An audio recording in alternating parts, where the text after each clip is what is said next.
प्रिय विद्यार्थियों, आज एक बार फिर मैं doctor Ramesh Puri, assistant professor विषय हिंदी, आपका इस सोशल मीडिया के शिक्षण प्रक्रिया के मंच पर हार्दिक स्वागत व अभिनंदन करता हूं कि आप भूल तल्लीनता व मनोयोग के साथ इस चैनल के माध्यम से शिक्षण कार्य का लाभ उठा रहे हैं और अपने ज्ञान में अभिवृद्धि कर रहे हैं। तो आज हम भिखारी दास के अगले पद संख्या 8 को पढ़ेंगे। दारिद बिदारीजे की प्रभु को तलाश तो हमारे यहाँ अंगन दारिद की खान है। अग की सीकरी जो है ना नज़र तिहारी तो हो तन मन पूर्ण अधन राखे ठान है। दास निज संपत्ति जू साबू के काम आए, रीति हरकित पूरो भाग है।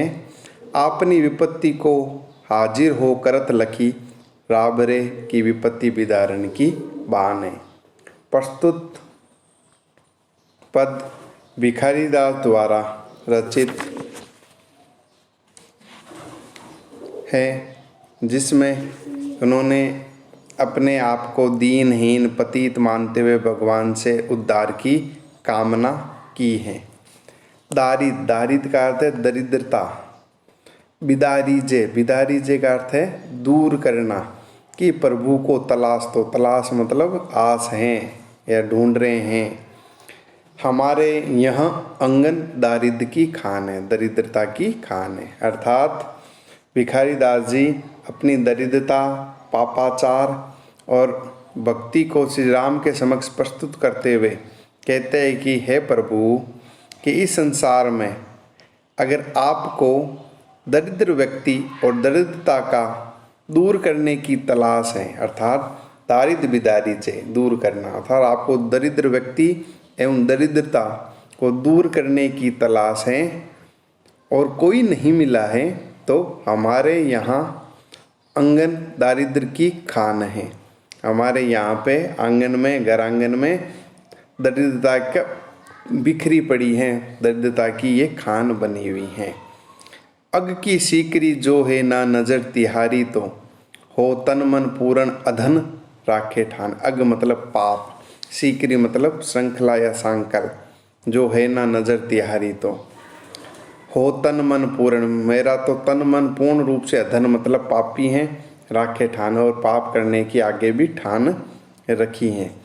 इसमें भिखारी दास जी कहते हैं, अगर आपको पापी व्यक्ति के घर और दरवाजे की सांखल खोलने की तलाश है, अग की सीकरी जो है नज़र तिहारी तो पाप की श्रृंखला, अर्थात पाप के घर और दरवाजे की सांखल को खोलने की आपकी तलाश है या आपकी नज़र है, तो मैं तन मन से पूर्णतः पापी हूँ और मैंने आगे भी पाप करने की ठान रखी है।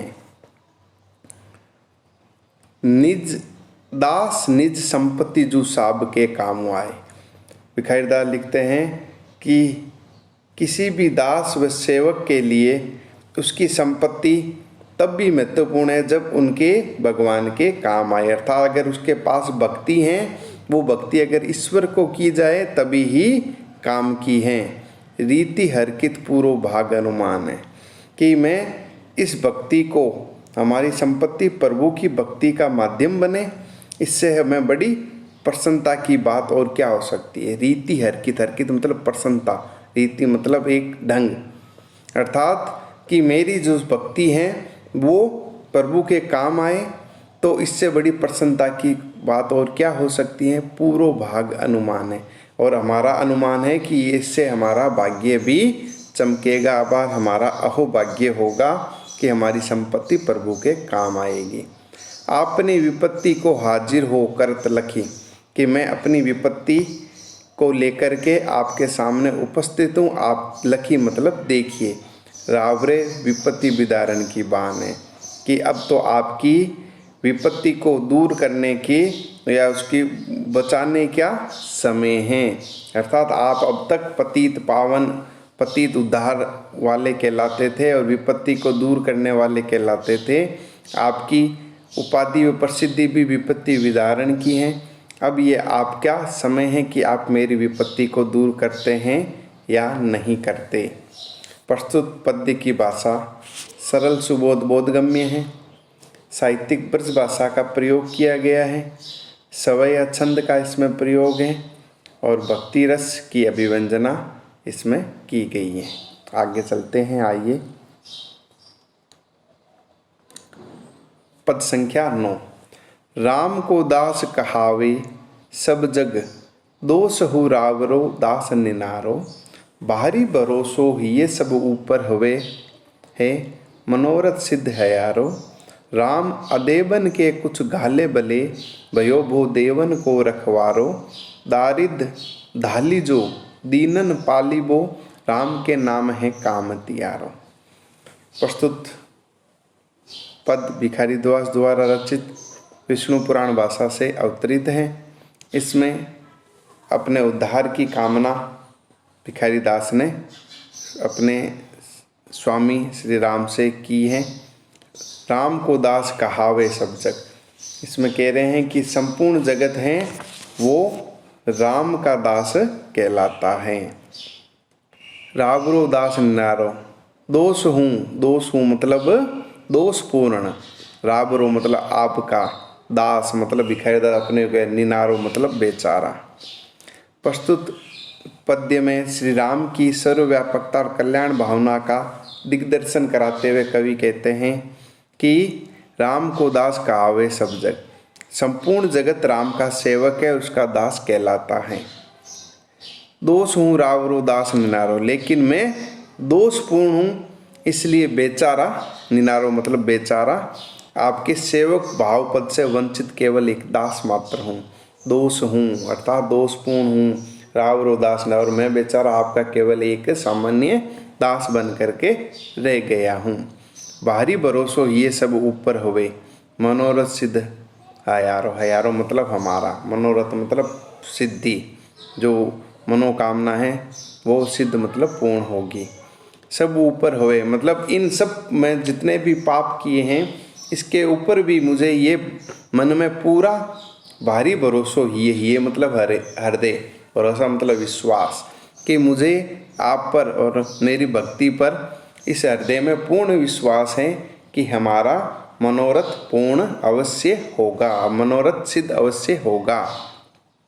राम आदेवन के कुछ गाले बले, भयो देवन को रखवालो। अदेवन मतलब देव विरोधी अर्थात राक्षस। कुछ गाले बले, गाले बले का अर्थ होता है उनका संहार करना, उच्छेदन करना। भयो वो देवन को रखवाल, देवन मतलब देवता का रखवाला मतलब देवताओं की रक्षा करने वाले। अर्थात कि श्री राम हैं वह देव विरोधी कार्य करने वाले, अदेवन अर्थात राक्षसों का संहार करने वाले हैं, तथा भयो वो देवन को रखवाला और देवताओं के रक्षा करने वाले हैं। दारिद धाली जो दीनन पालिबो, श्री राम ही लोगों की दरिद्रता को, दारिद में दरिद्रता, धाली जो का अर्थ है धोने वाले या दूर करने वाले। दीनन मतलब दीन दुखी, पालिबो मतलब पालन पोषण करने वाले। कि श्री राम हैं वो लोगों की दरिद्रता को दूर करने वाले तथा दीनहीनों का पालन करने वाले हैं। राम के नाम हैं काम तियारो, कि राम हैं कि वो सबकी दीन दुखियों गरीबों को कल्याण करते हैं, इसलिए राम का नाम ही मेरा मुख्य काम है। राम का नाम स्मरण करना ही मेरा मुख्य काम है और इसी में ही कल्याण है संपूर्ण जगत का। प्रस्तुत पद्य की भाषा सरल सुबोध बोधगम्य है। साहित्यिक ब्रज भाषा का प्रयोग किया गया है। शैली प्रबोधनात्मक है तथा संपूर्ण संसार को राम का दास बताकर राम की भक्ति की सर्वव्यापकता को इस पद्य में दर्शाया गया है। तो मैं समझता हूँ कि आपने इनको पूर्ण भावबोध के साथ इन पदों को सुना व समझा और पढ़ा भी है। साथ ही आपसे अनुरोध व निवेदन रहेगा कि जो जो शब्दार्थ मैंने आपको बताए हैं उन शब्दार्थों को अलग अपनी अभ्यास पुस्तिका में लिख दें तथा इसकी व्याख्या को सप्रसंग अपने अभ्यास पुस्तिका में लिखने का प्रयास करें। धन्यवाद।